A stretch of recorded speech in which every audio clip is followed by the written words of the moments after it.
Éloignez-vous du véhicule. Cette Mercedes n'est pas à vous.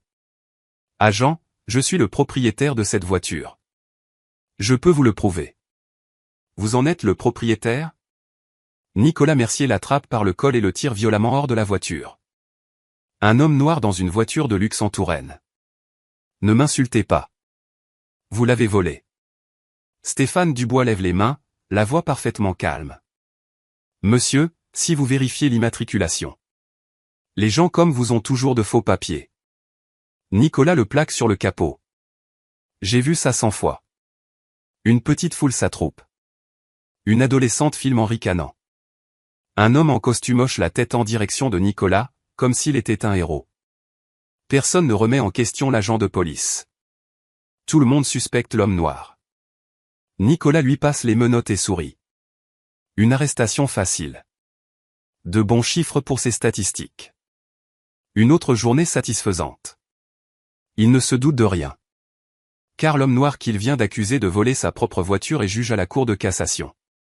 Et dans 52 minutes, chaque personne présente ici le suppliera de lui pardonner. Ils ne le savent pas encore. Mais cette histoire ne commence pas ici. Elle commence 10 minutes plus tôt, dans une salle d'audience qui n'existe que dans le futur. Nicolas Mercier est assis au banc des accusés. Ses mains tremblent. Des gouttes de sueur perlent sur sa tempe. L'insigne a disparu. L'arme a disparu. Le sourire narquois a disparu. Un juge le regarde de haut. Le même homme qui l'a poussé sur un capot. Le même homme qui l'a traité de voleur. Ce moment approche. Dans 52 minutes. Mais pour l'instant, sur ce parking, Nicolas ne voit rien d'autre qu'une arrestation facile. Un autre homme noir qui n'est pas à sa place. Une autre histoire qu'il a entendue 100 fois. Stéphane Dubois est allongé, le visage contre le capot de sa propre voiture. Le métal est froid. Ses poignets lui font mal à cause des menottes, mais son esprit est calme, clair, concentré. Il compte les infractions. 1. Aucune cause probable invoquée. 2. Aucune possibilité de présenter ses papiers d'identité. 3. Usage excessif de la force sans provocation. Il en est à 14 avant que Nicolas ait fini de le fouiller. D'ici la fin de la journée, il y en aura 18. À l'intérieur de l'hypermarché, une femme consulte son téléphone. Une notification apparaît. Partagez la position avec Sandrine. Elle fronce les sourcils. Son mari n'envoie jamais ça. Jamais, sauf si quelque chose ne va pas. Elle s'appelle Sandrine Dubois. Elle a passé 23 ans comme commissaire à la direction centrale de la police judiciaire. Elle a géré des prises d'otages dans 3 pays. Elle a raisonné des hommes armés. Elle a témoigné devant des commissions parlementaires. Et en ce moment, son instinct hurle. Elle abandonne son chariot et se dirige vers la sortie. Son pas est régulier, contrôlé. Le pas de quelqu'un qui a appris que la panique tue. À travers les portes vitrées, elle voit le parking. Elle voit la foule. Elle voit le véhicule de police. Elle voit son mari, menotté. Sa main se déplace vers son téléphone. Elle ne court pas. Elle ne crie pas. Elle appuie sur le bouton d'enregistrement, car Sandrine Dubois sait quelque chose que Nicolas Mercier ignore. La documentation gagne. L'émotion perd. Les preuves sont tout. Elle a 1 400 000 abonnés grâce à ses apparitions dans des podcasts sur les affaires criminelles. D'ici à ce qu'elle atteigne le parking, ce chiffre n'aura plus d'importance, mais la diffusion en direct, si. Dans 52 minutes, 2 300 000 personnes regarderont la carrière de Nicolas Mercier prendre fin en temps réel. Le compte à rebours a commencé. Retour en arrière. 20 minutes avant les menottes. 20 minutes avant le capot. 20 minutes avant que Nicolas Mercier ne prenne la pire décision de sa vie. Stéphane Dubois entre sur le parking du centre commercial en périphérie de Tours. C'est un samedi après-midi, le ciel est couvert, de ce genre de gris qui rend tout plus lourd. Il trouve une place près de l'entrée et envoie un texto à sa femme. J'ai trouvé une bonne place. Prends ton temps. Sandrine répond avec un emoji cœur. Elle attendait ce moment avec impatience. Un week-end normal. Les courses, peut-être un film plus tard. Pas de dossier, pas de plaidoirie, pas de salle d'audience. Stéphane sourit et ouvre un document sur son téléphone. 72 heures. C'est tout ce qui lui reste. La décision doit être rendue mardi matin. La décision qui redéfinira la responsabilité de la police en France. Le paragraphe 52 le fixe. L'irresponsabilité pénale ne saurait protéger une faute intentionnelle. Lorsque des agents instrumentalisent leur autorité contre des citoyens, la loi doit répondre. Il a écrit ces mots il y a 3 semaines. Il n'avait aucune idée qu'il les vivrait bientôt. Un véhicule de police entre sur le parking. L'agent Nicolas Mercier scannait les voitures. C'est une habitude. 9 ans dans la police. Élu 2 fois policier de l'année. Le garçon en or du commissariat. Le visage sur les affiches de recrutement. Son regard se pose sur la Mercedes classe S. Belle voiture. Très belle. Des vitres teintées, des finitions chromées. Le genre de véhicule qui a sa place dans les beaux quartiers, pas devant un hypermarché dans cette partie de la Touraine.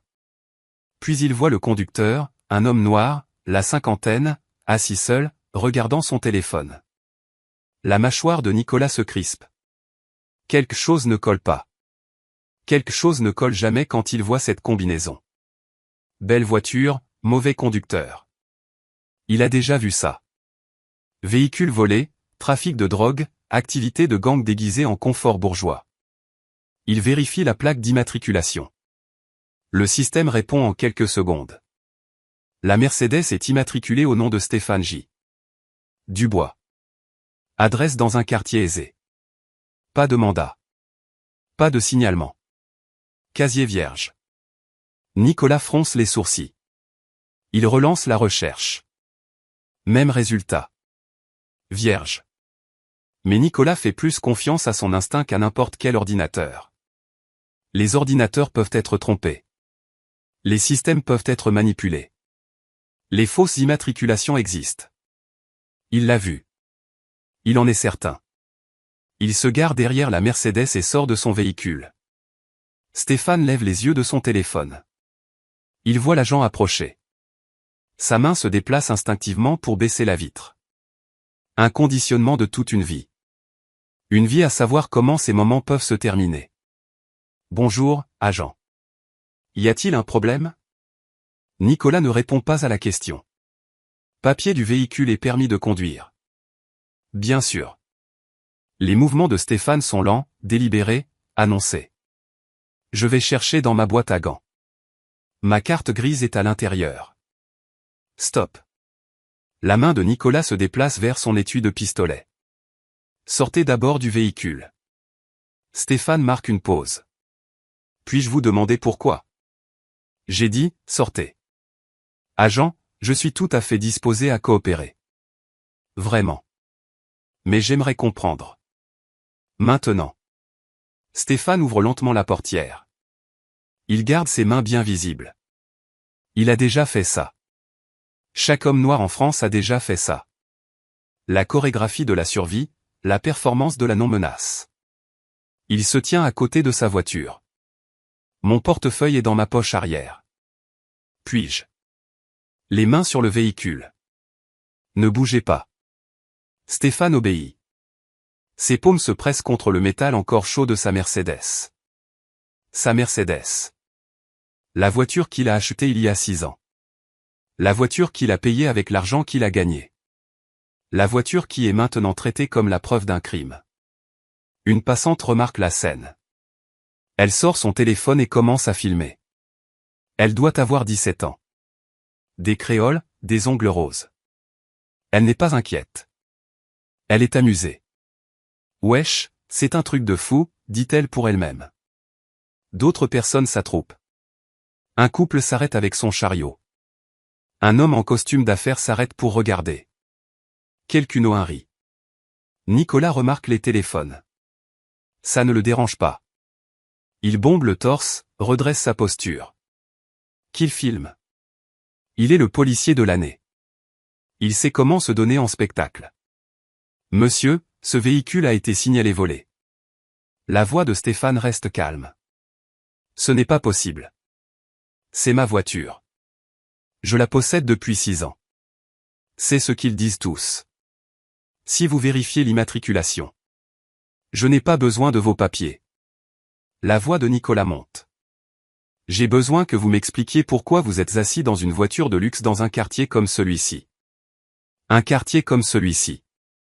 Les mots flottent dans l'air. La foule les entend. Certains hochent la tête. D'autres ont un sourire narquois. Une femme chuchote à son mari, il n'a pas tort. Personne ne remet en question la question elle-même. Personne ne se demande pourquoi un homme noir dans une belle voiture doit fournir une explication. Personne ne se demande ce que, un quartier comme celui-ci, signifie vraiment. Stéphane prend une profonde inspiration. Agent, je m'appelle Stéphane Dubois. J'habite dans un quartier cossu.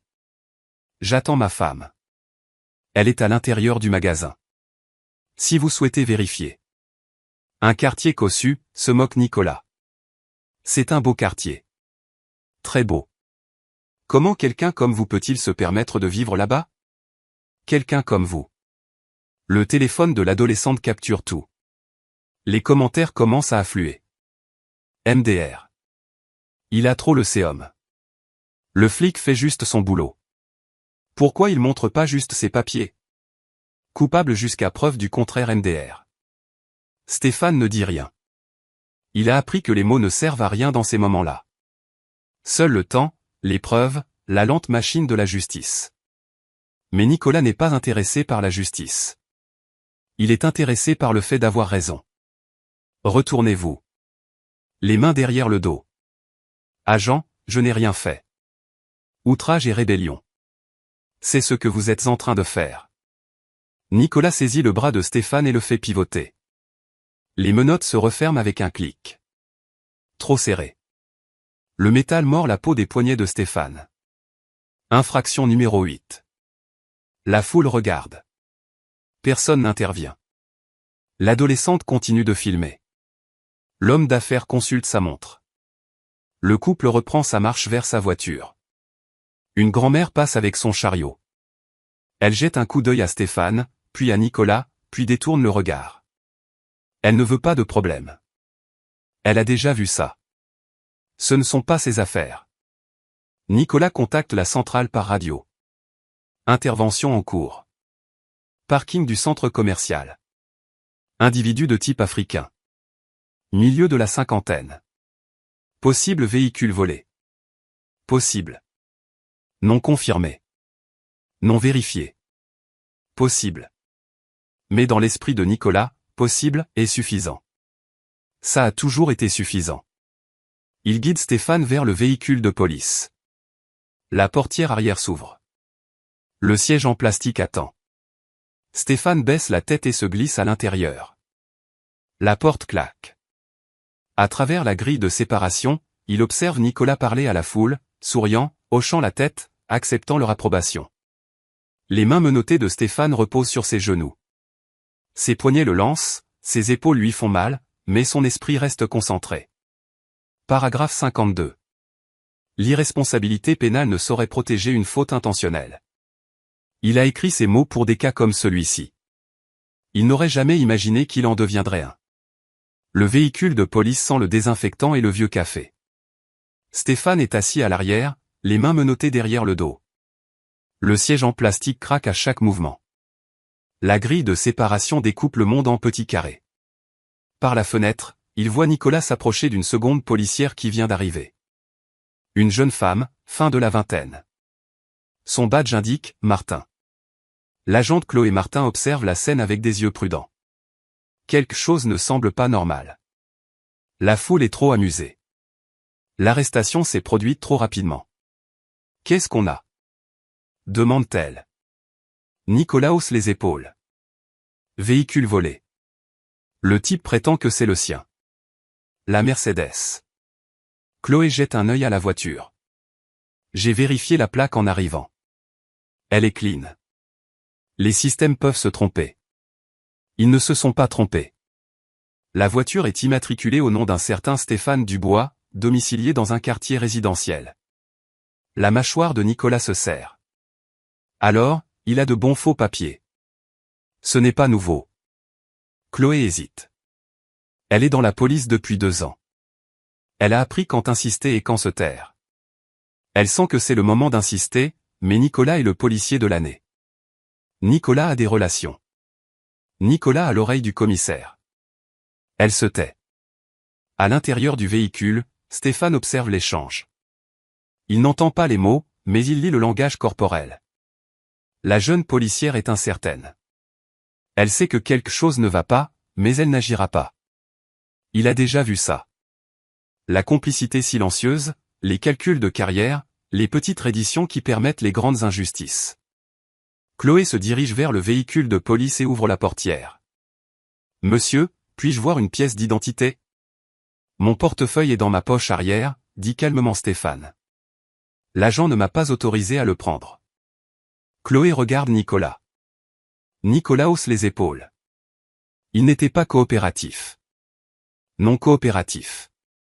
Le mot résonne dans l'esprit de Stéphane. Il n'a pas haussé la voix. Il n'a pas bougé sans permission.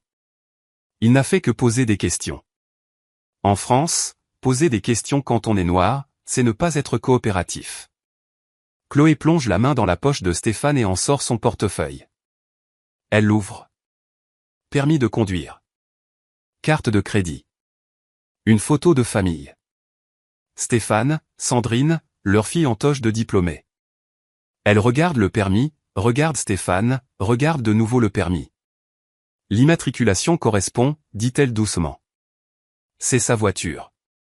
Nicolas ne scie pas. Ça pourrait être une usurpation d'identité. Ça arrive tout le temps. Nicolas, embarque-le. Laisse les enquêteurs démêler ça. Chloé referme le portefeuille. Elle veut protester. Elle veut dire que c'est une erreur, mais Nicolas retourne déjà à son véhicule. La décision est prise. Elle croise le regard de Stéphane à travers la grille. « Je suis désolé », articule-t-elle sans un son. Il hoche la tête. Il ne lui en veut pas. Pas entièrement.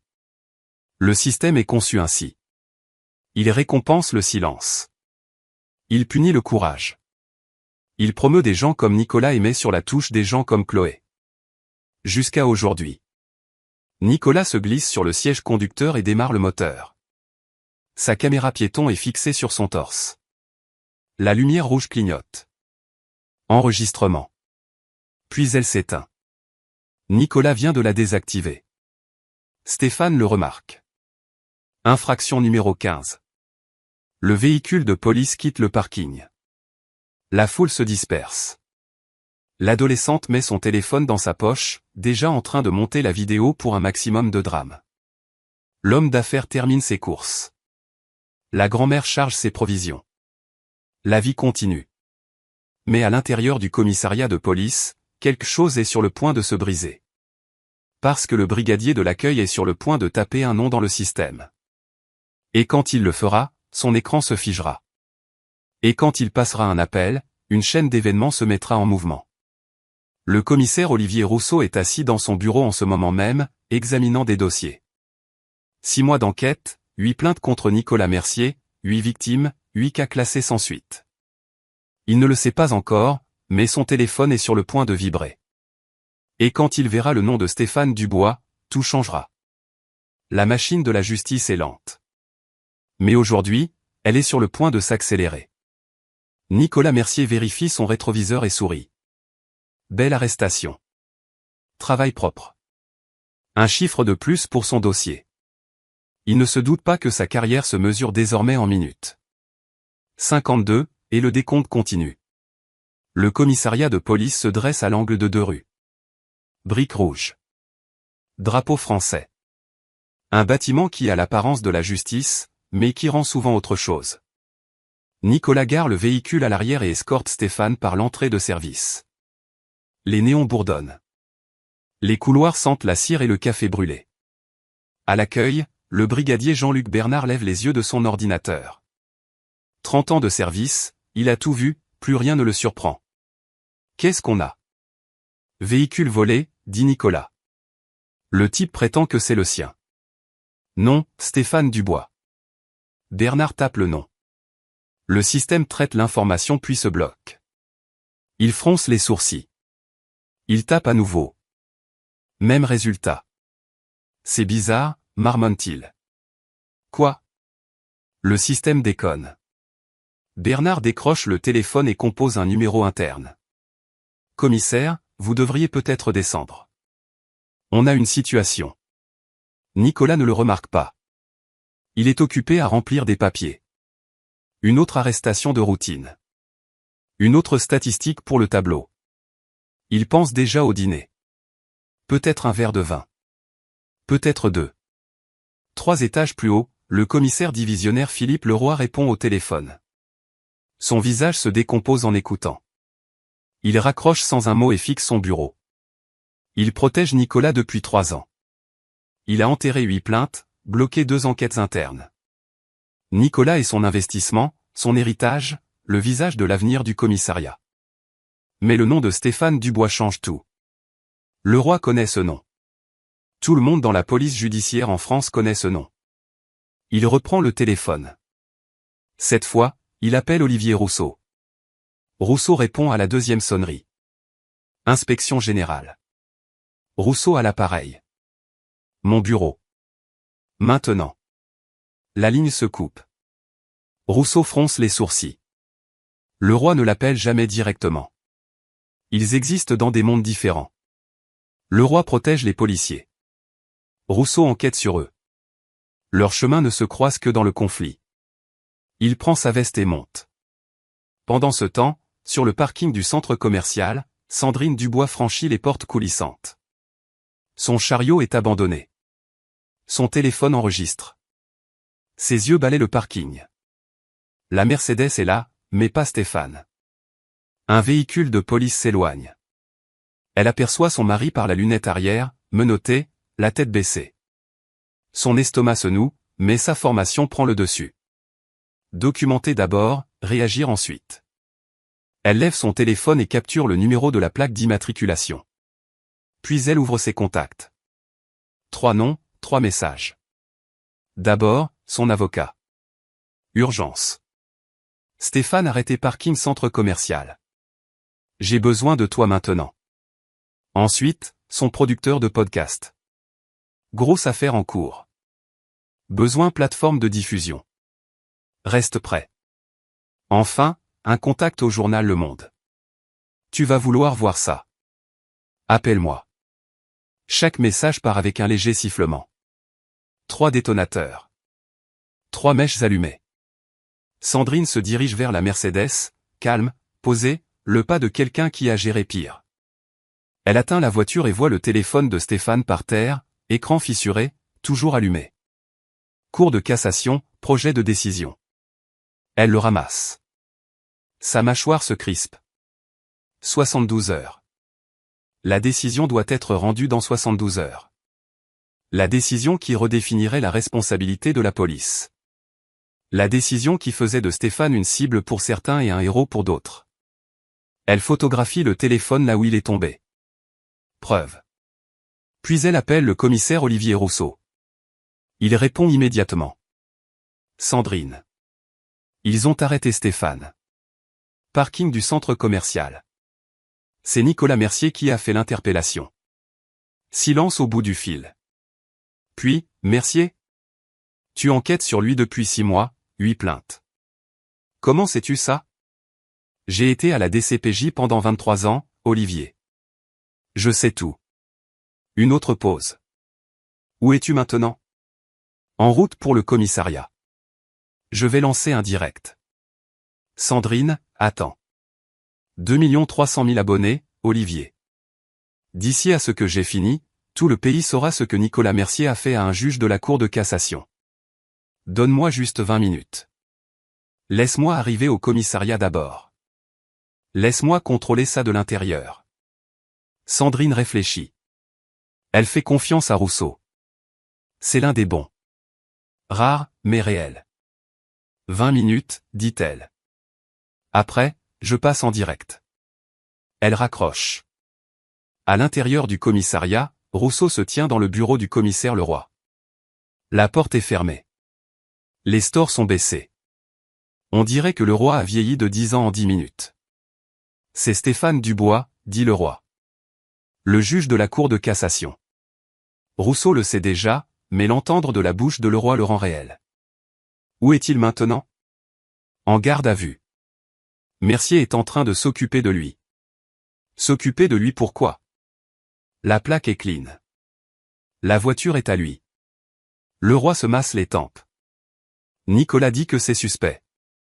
Homme noir. Voiture chère. Assis seul. Ce n'est pas un crime, commissaire. Je le sais. Leroy frappe du poing sur le bureau. Je le sais, mais Nicolas, non.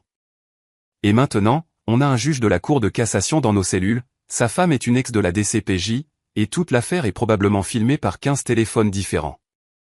Rousseau se redresse. Alors, que voulez-vous que je fasse? Leroy le regarde.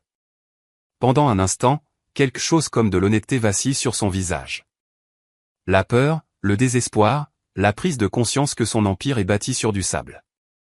Réglez ça, dit-il. Faites disparaître ce problème. Rousseau hoche lentement la tête. Je m'en occupe. Il sort du bureau et descend, mais il n'a aucune intention de faire disparaître ce problème. Depuis 6 mois, il monte un dossier contre Nicolas Mercier. 8 plaintes, 8 victimes, 8 familles à qui on a dit que leur douleur n'avait pas d'importance. Maintenant, il a la victime numéro 9. Et la victime numéro 9 écrit les lois. Rousseau sort son téléphone et envoie un seul texto. Préservez toutes les images. Caméra piéton, caméra de bord, caméra de surveillance, tout. Code d'autorisation 7 alpha. Le protocole de préservation des preuves est maintenant activé. Quoi que Nicolas ait fait aujourd'hui, c'est enregistré quelque part. Et Olivier Rousseau va le trouver. Le temps presse. Il reste 46 minutes. Sandrine Dubois ne court pas. Elle marche, chaque pas mesuré, chaque respiration contrôlée. Elle a raisonné des hommes armés à Kaboul. Elle a négocié des libérations d'otages à Bogota. Ce n'est qu'un parking. Ce n'est qu'un commissariat. Ce n'est que son mari menotté. Elle atteint sa voiture et s'assoit derrière le volant. Son téléphone est fixé sur le tableau de bord. La caméra lui fait face. Le direct est prêt. Pas encore. Elle a promis 20 minutes à Rousseau. Elle tient ses promesses, mais elle n'attend pas sans rien faire.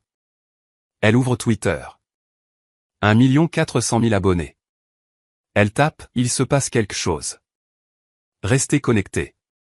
Justice en Touraine. Elle n'explique pas, n'accuse pas, elle plante juste la graine.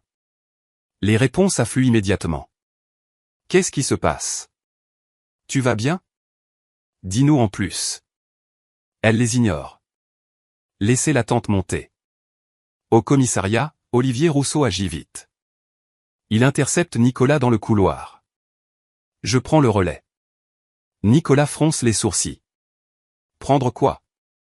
La procédure du bois. Ordre du commissaire. Depuis quand l'inspection générale s'occupe des gardes à vue? Depuis maintenant. La voix de Rousseau est plate. Définitive. Va écrire ton rapport. Je m'en charge. Nicolas hésite. Quelque chose ne va pas, mais Rousseau est son supérieur dans ce genre de situation. Techniquement, bureaucratiquement. D'accord. Nicolas hausse les épaules. Il est en salle d'interrogatoire 3. Amuse-toi bien. Il s'éloigne, sortant déjà son téléphone. Il est temps de mettre à jour Instagram. Un autre jour, une autre interpellation. Il ajoute un emoji biceps. Il publie. 43 likes en 3 minutes. Il sourit.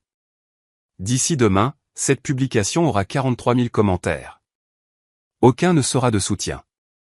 Rousseau le regarde partir, puis entre en salle d'interrogatoire 3. Stéphane est assis à la table en métal, toujours menotté, toujours calme. Juge Dubois, dit doucement Rousseau. Je suis le commissaire Olivier Rousseau, inspection générale. Stéphane l'étudie. Vous enquêtez sur Mercier depuis 6 mois. 8 plaintes. 8 dont j'ai connaissance. Probablement plus.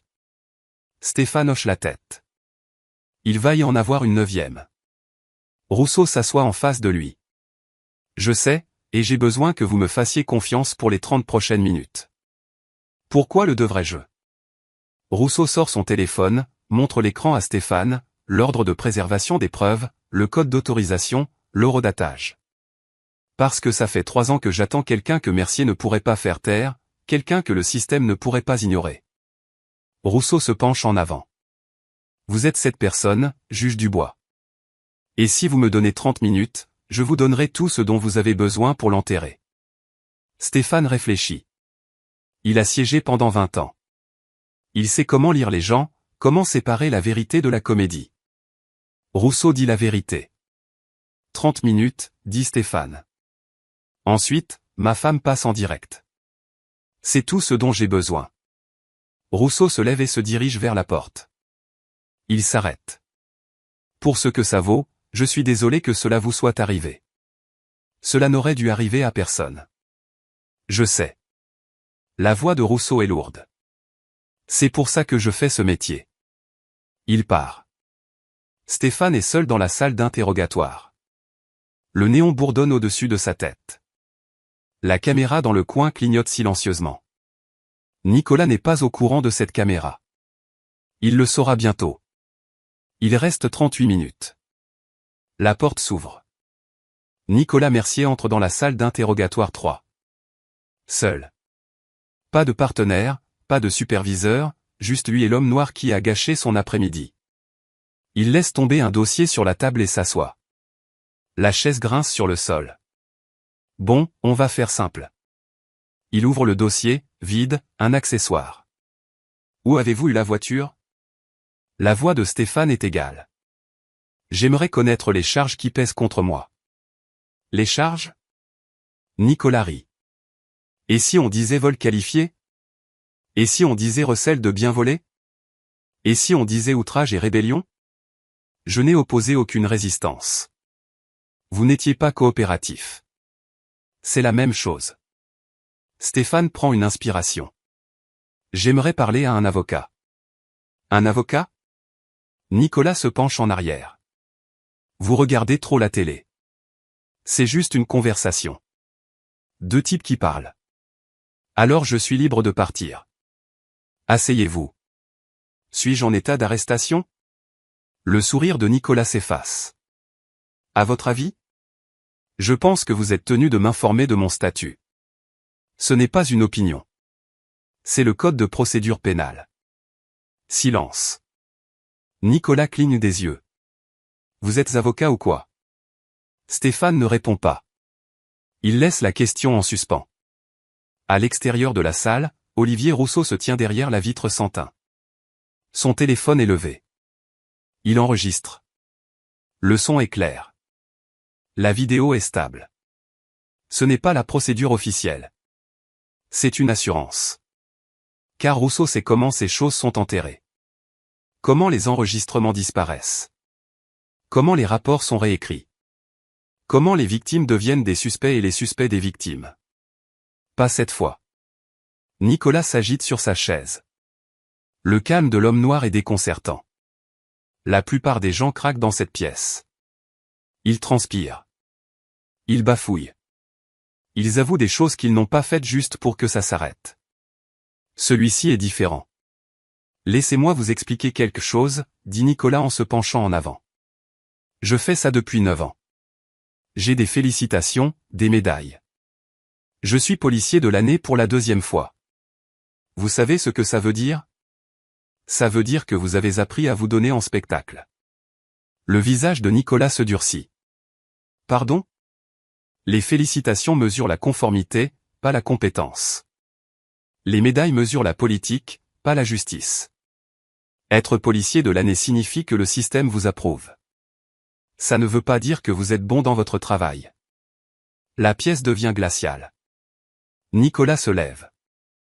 Sa chaise bascule en arrière. Mais pour qui vous prenez-vous? Stéphane reste assis. Pour quelqu'un qui connaît la loi mieux que vous. Vous ne connaissez rien. Je sais que vous avez vérifié ma plaque 2 fois. Je sais qu'elle est revenue sans problème les 2 fois. Je sais que vous m'avez arrêté sans cause probable, sans me permettre de présenter mes papiers, et sans m'informer des charges. Je sais que vous avez utilisé une force excessive lors d'une interpellation où j'étais coopératif. Je sais que vous avez éteint votre caméra piéton à 2 reprises pendant cette détention. Nicolas se fige. Cela fait 15 violations jusqu'à présent. La voix de Stéphane ne faiblit pas. Nous en sommes à 16 maintenant que vous êtes entré dans cette pièce seul sans officier superviseur. Dois-je continuer? Nicolas ne dit rien. Je compte depuis le moment où vous avez ouvert ma portière.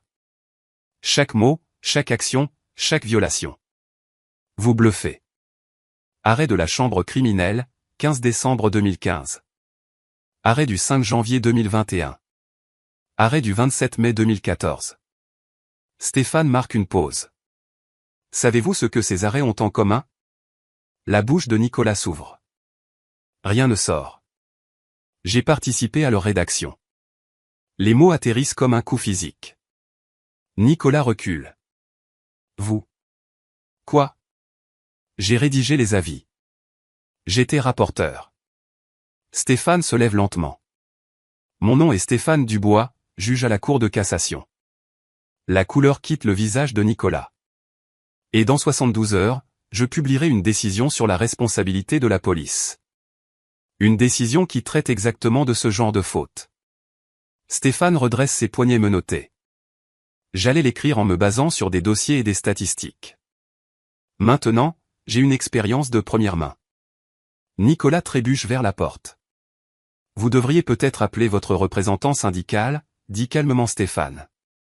Vous allez en avoir besoin. Nicolas sort de la pièce en trombe. La porte claque derrière lui. À travers la vitre sans teint, Olivier Rousseau abaisse son téléphone. Il a tout. Chaque mot, chaque aveu. Chaque moment où Nicolas Mercier réalise que sa carrière est terminée.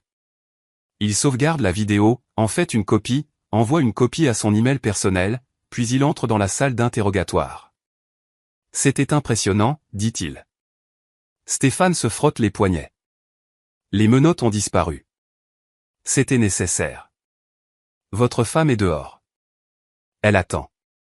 Depuis combien de temps? 18 minutes. Stéphane hoche la tête.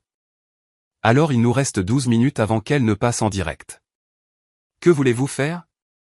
Stéphane regarde la caméra dans le coin, celle que Nicolas n'a jamais remarquée. Je veux cet enregistrement, son dossier personnel, et je veux me tenir devant ces caméras de télévision et dire la vérité. Rousseau sourit. Je peux arranger ça. 24 minutes restantes. La porte de la salle d'interrogatoire 3 s'ouvre. Le commissaire Philippe Leroy se tient dans l'embrasure. Son visage est blême. Ses mains tremblent. Monsieur Dubois. Il peut à peine croiser le regard de Stéphane. Il y a eu un malentendu. Vous êtes libre de partir. Stéphane se lève. J'aurai besoin des documents relatifs à cette détention. Bien sûr, nous allons demander à quelqu'un de préparer ça. Le commissaire Rousseau peut s'en charger. La voix de Stéphane est calme, pointue. Je l'ai vu à travers la vitre. Leroy se raidit. Il ne savait pas que Rousseau regardait. Il ne savait pas que quelqu'un regardait. Les murs se referment. Le commissaire Rousseau est. Leroy cherche ses mots. Il est de l'inspection générale. C'est une affaire de patrouille. Commissaire. Le ton de Stéphane est final. Le commissaire Rousseau, ou j'appelle mon avocat. À vous de choisir. Leroy hoche faiblement la tête. Rousseau. Oui, bien sûr. Stéphane sort de la pièce. Ses pas sont assurés. Ses épaules sont droites. Il croise Nicolas dans le couloir. Nicolas se plaque contre le mur. Il ne peut pas lever les yeux. Ne peut pas parler. Ne peut pas respirer. Stéphane ne lui prête aucune attention. Pas besoin. Le pouvoir a changé de camp. À l'accueil, Sandrine attend. Son téléphone est dans sa main, enregistrant toujours. Ses yeux se fixent sur Stéphane dès qu'il apparaît. Elle ne court pas vers lui, ne pleure pas, ne fait pas de scène. Elle hoche simplement la tête. Il lui rend son signe de tête. 23 ans de mariage. Ils n'ont pas besoin de mots. Stéphane l'atteint et s'arrête un instant. Juste un instant. Il ferme les yeux. Ses épaules s'affaissent. La tension se relâche. Il se frotte les poignets là où les menottes ont mordu sa peau. Les marques sont rouges. Vives. Elles seront des bleus d'ici demain matin. Sandrine les photographie. Preuve, dit-elle doucement. Il ouvre les yeux. Toujours. Elle jette un coup d'œil à son téléphone. 3 minutes, puis je passe en direct. Attends. Stéphane lui prend la main. Faisons ça bien. Ensemble. Dehors. La presse est déjà là. Je sais. Il lui serre la main. C'est le but. Il se dirige vers la sortie, côte à côte. Le brigadier de l'accueil les regarde passer. Les policiers dans le couloir s'écartent. Personne ne parle. Les portes vitrées s'ouvrent. La lumière de l'après-midi inonde l'espace. Le son des appareils photo. Le murmure des journalistes. Stéphane prend une inspiration. C'est le moment. Le moment où tout change. Ils sortent. Le parking est transformé. Cars régie, antenne parabolique, journalistes avec des microphones, caméras pointées comme des armes. Les textos de Sandrine ont fonctionné. Stéphane se dirige vers le centre de la foule. Sandrine reste un pas derrière. Son téléphone levé. Diffusion en direct active. Le nombre de spectateurs grimpe. 10 000. 50 000. 200 000.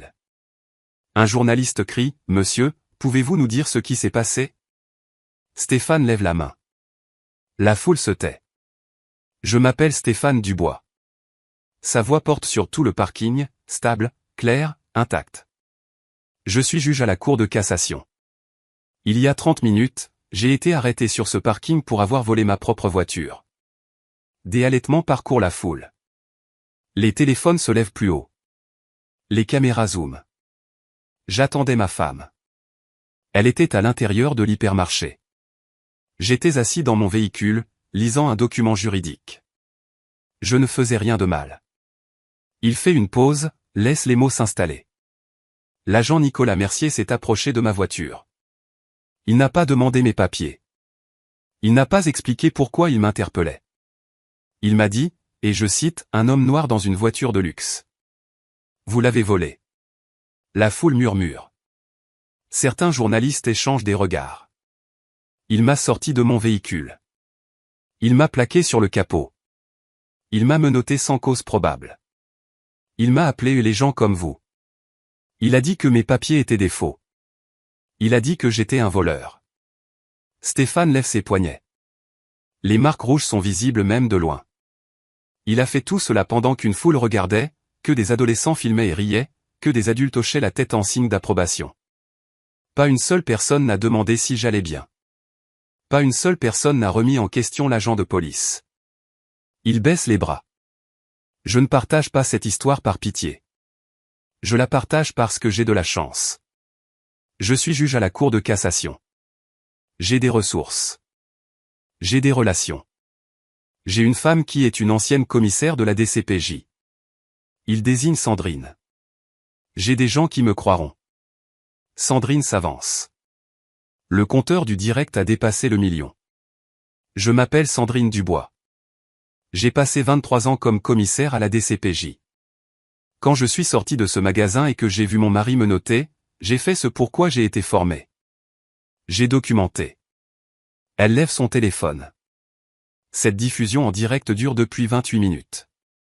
1 800 000 personnes regardent en ce moment. Les images montrent tout.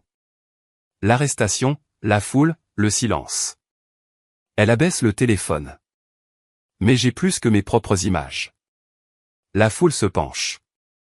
L'ancienne commissaire de la DCPJ Sandrine Dubois demande la publication immédiate de tous les enregistrements de la caméra piéton de l'agent Nicolas Mercier lors de l'arrestation de mon mari. Une voix derrière eux. Ces enregistrements n'existent pas. Tout le monde se retourne. Olivier Rousseau franchit les portes du commissariat. Il porte un dossier épais. La caméra piéton de l'agent Mercier a été désactivée à 2 reprises pendant la détention. La voix de Rousseau est calme, professionnelle, accablante. J'ai les journaux d'horodatage. 15h42 et 16h01. Chaque désactivation est une violation du règlement du service. Chacune est un motif de révocation. La publication Instagram de Nicolas traverse l'esprit de Stéphane. Un autre jour, une autre interpellation. Plus maintenant. Rousseau ouvre le dossier. J'enquête sur l'agent Mercier depuis 6 mois. Pendant ce temps, j'ai documenté 8 plaintes antérieures contre lui. 8 citoyens qui ont signalé un usage excessif de la force, du profilage racial et des violations des droits civils. Il sort une pile de papier. Chaque plainte a été classée sans suite. Chacune a été enterrée par la direction du service. Il jette un regard aux portes du commissariat. Le commissaire Leroy regarde de l'intérieur. Son visage est cendré. Le schéma est clair. L'agent Mercier cible les conducteurs noirs dans les zones aisées. Son taux de plainte est 3 fois supérieur à la moyenne du service. Ses incidents d'usage de la force sont 4 fois plus élevés que tout autre agent de sa circonscription. Rousseau pose le dossier sur le capot de la voiture la plus proche. Ça s'arrête aujourd'hui. Un journaliste se ferait un chemin. Commissaire Rousseau, êtes-vous en train de dire qu'il y a une dissimulation? Je dis qu'il y a un schéma.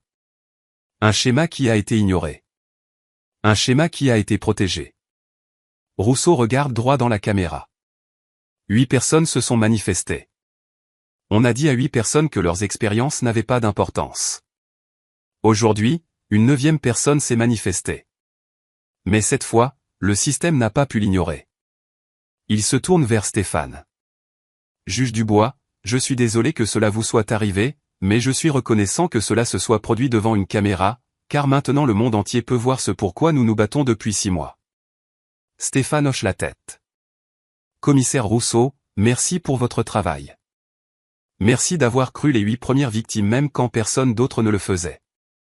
Le compteur du direct dépasse les 2 300 000. Un journaliste crie, Juge Dubois, n'est-il pas vrai que vous rédigez actuellement un avis sur la responsabilité de la police? Stéphane prend une inspiration. Oui, je rédige une décision qui redéfinira la responsabilité de la police en France. Elle est attendue dans 72 heures. Il fait une pause. J'allais l'écrire en me basant sur la jurisprudence et les statistiques. Maintenant, je l'écrirai en me basant sur l'expérience. Un autre journaliste, que dit la décision? Je ne peux pas discuter des décisions en cours, mais je peux vous dire ceci, l'irresponsabilité pénale ne saurait protéger une faute intentionnelle. Lorsque des agents instrumentalisent leur autorité contre des citoyens, la loi doit répondre. Il regarde directement les caméras. J'ai été traité de cette façon parce que je suis noir. Parce que je conduisais une belle voiture. Parce que j'étais dans un quartier où quelqu'un a décidé que je n'étais pas à ma place. Ce n'est pas du maintien de l'ordre. C'est du profilage.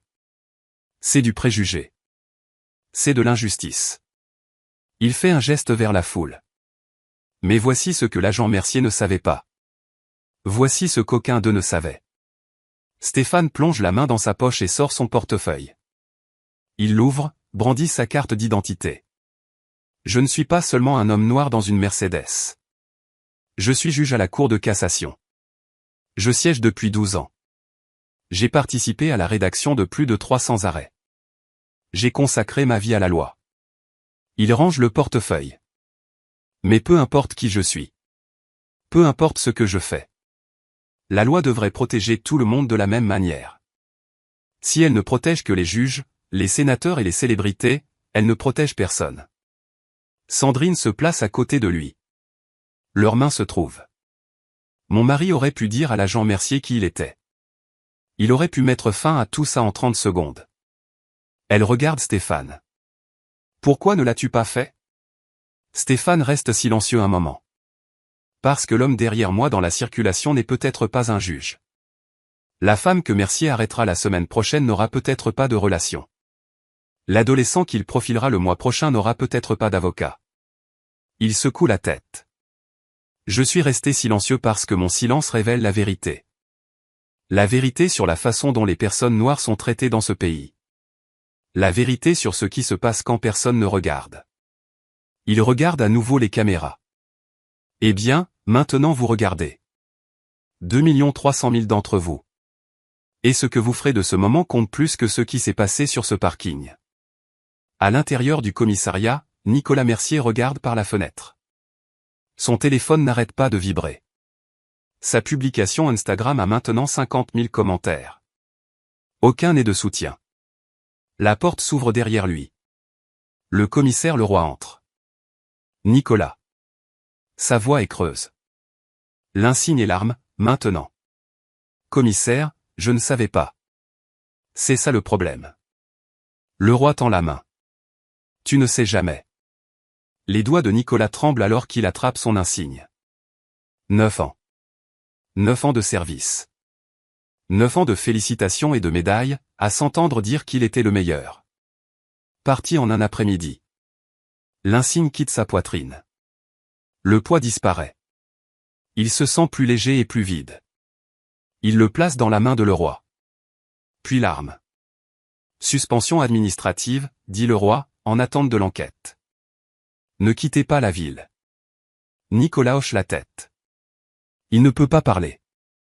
Ne peut pas penser. L'insigne heurte le bureau avec un bruit sourd. Le son résonne. Dehors, la conférence de presse continue. Mais à l'intérieur, dans ce petit couloir, une carrière prend fin. Nicolas Mercier, policier de l'année à 2 reprises, est seul. Le couloir est silencieux. Personne ne vient le réconforter. Personne ne dit que ça va aller. Parce que ça n'ira pas. 72 heures plus tard, le bâtiment de la Cour de cassation se dresse contre un ciel matinal gris. Des colonnes de marbre, des marches usées par un siècle de pas. Un lieu où les mots deviennent loi. Stéphane Dubois franchit l'entrée principale. Sa robe flotte derrière lui. Ses pas résonnent dans la rotonde. Il entre dans son bureau.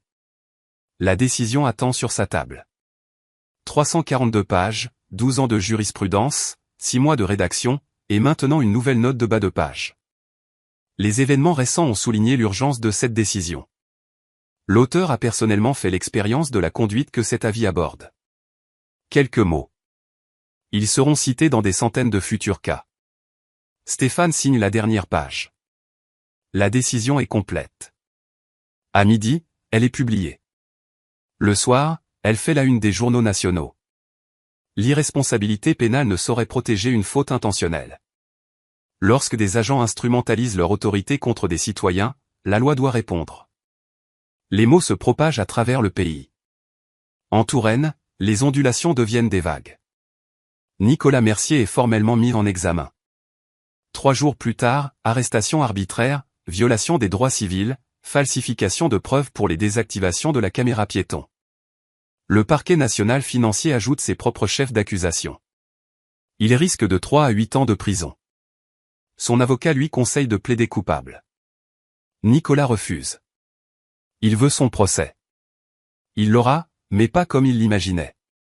Le commissaire Philippe Leroy démissionne 2 semaines plus tard. Sa lettre invoque des raisons personnelles. La vérité est plus simple. Les 8 dossiers de plainte qu'il a enterrés sont maintenant sous examen fédéral. Sa retraite est gelée en attendant l'enquête.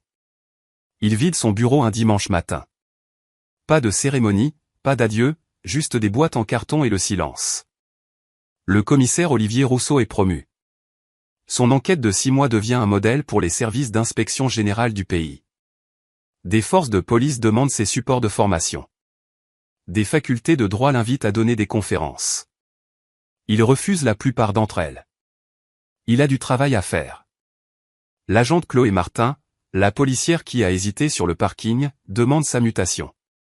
Elle rejoint la police de proximité. Elle lance un programme de mentorat pour les officiers issus de minorités. J'aurais dû dire quelque chose, dit-elle à un journaliste. Je savais que c'était mal. Je suis restée silencieuse malgré tout. Elle marque une pause.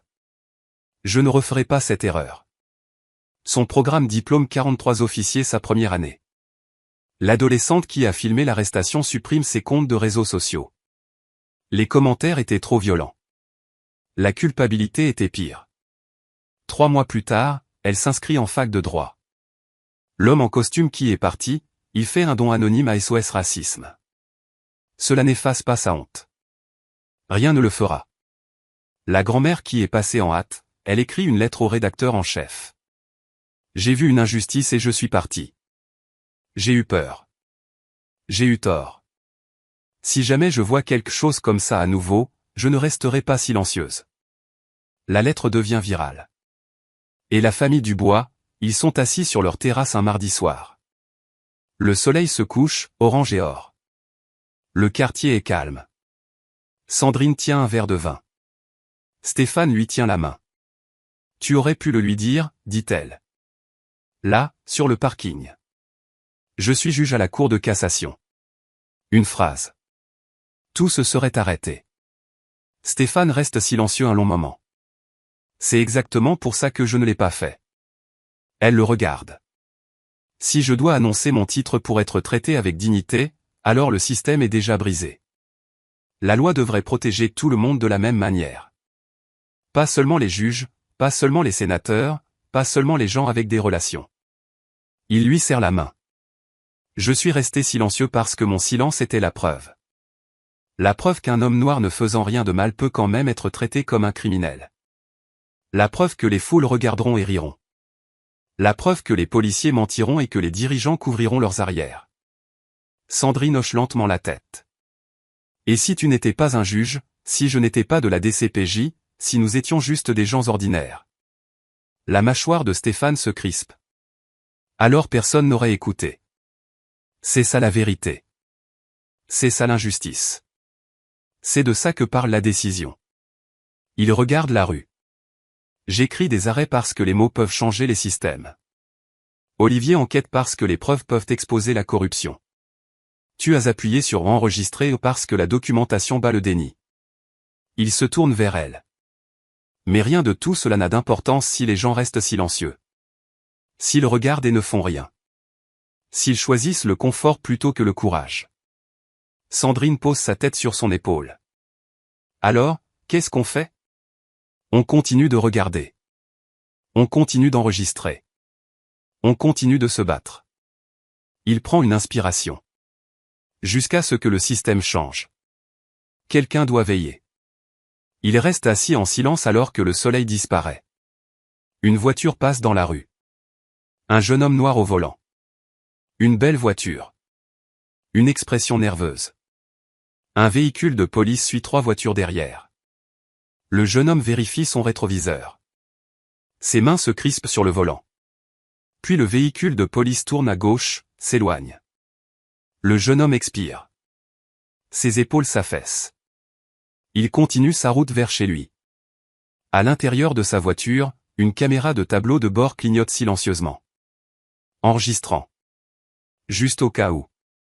Parce que c'est le monde dans lequel ils vivent. Un monde où les hommes noirs achètent des caméras de tableau de bord comme des polices d'assurance. Un monde où conduire en étant noir est un risque calculé. Un monde où la justice dépend de qui regarde.